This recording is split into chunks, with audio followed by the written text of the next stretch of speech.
gluten-free pork fry. Yes, you heard that right. We are cooking this without any single drop of oil. Curious how? Stick with me then, and I will show you the secret to makish irresistibly delicious. Stick to the end so that you don't miss it.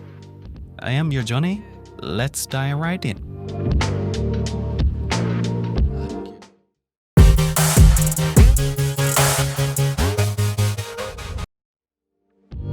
The ingredients you need as follows.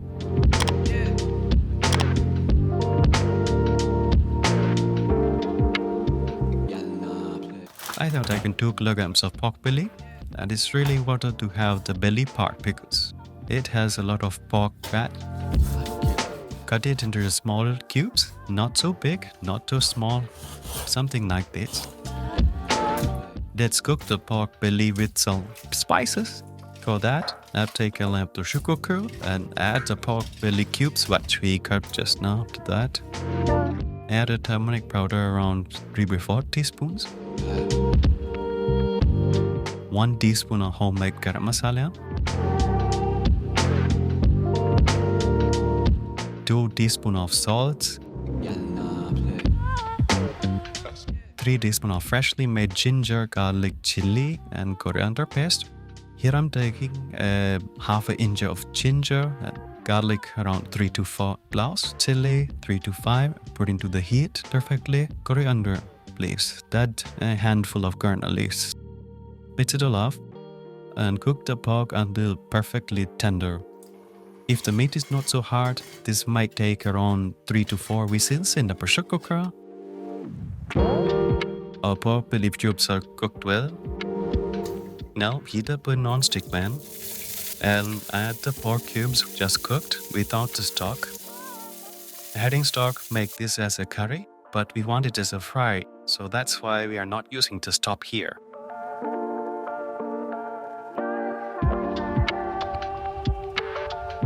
I'm adding a little bit more salt. You can adjust according to your taste. Adding rest of the turmeric powder. So in total we have taken 2 teaspoons of turmeric powder. Out of that, some of them we have added previously and the rest is adding here now.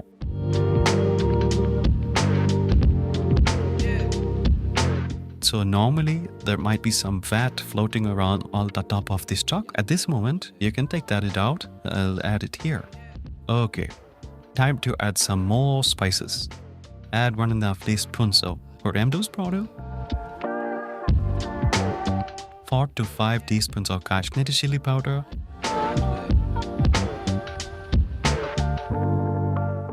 and 2.5 teaspoons of all-made garam masala. Finish off with the rest of the ginger, garlic, chili, and coriander paste. Mix well and cook on medium flame for about 10 to 15 minutes, letting the fat naturally fry the pork.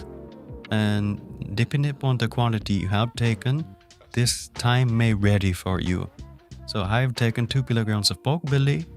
Since it is a large quantity, it took for me around 20 minutes to get this fat out. So that's it, guys. This is our secret. Make the pork fry its own fat. This is why also I mentioned that we have to take the pork belly, which will have a lot of fat inside. Yes, fat, a lot of fat.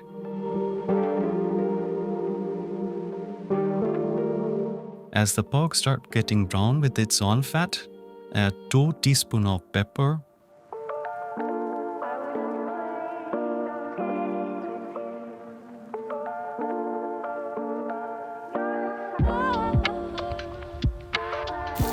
and 1 tablespoon of soy sauce for that extra depth of flavor. Thanks, Ola. Now again for around 15 to 20 minutes, fry the pork belly again with the fat. It's all. Yes, this takes a little bit of time, I know. But trust me, guys, this will make your mind blowing afterwards. Now for the crunch.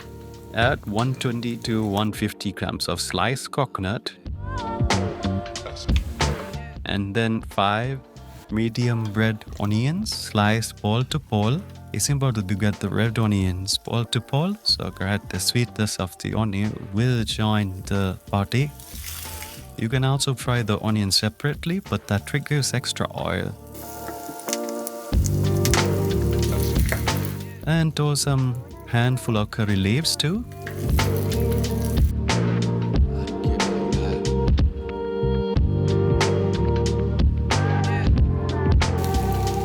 Now finish it up with 2 sliced tomatoes for a hint of sourness. Cook everything until the onion melts into the pork and coconut crisps up. After around 20 minutes, the pork should be slightly crispy and golden brown. The key point is here, the pork should be slightly crispy and golden brown.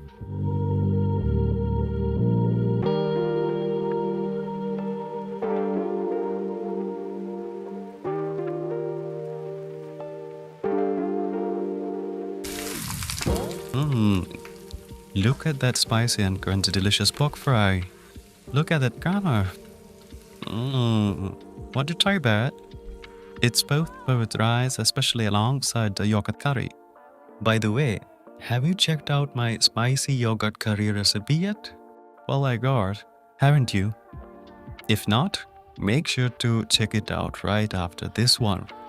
I'll add the link to the recipe below. Try both together and let me know how it turned out in the comments. If you love this recipe, give me a thumbs up and subscribe to your journey for more varieties recipes. See you next time. Stay spicy.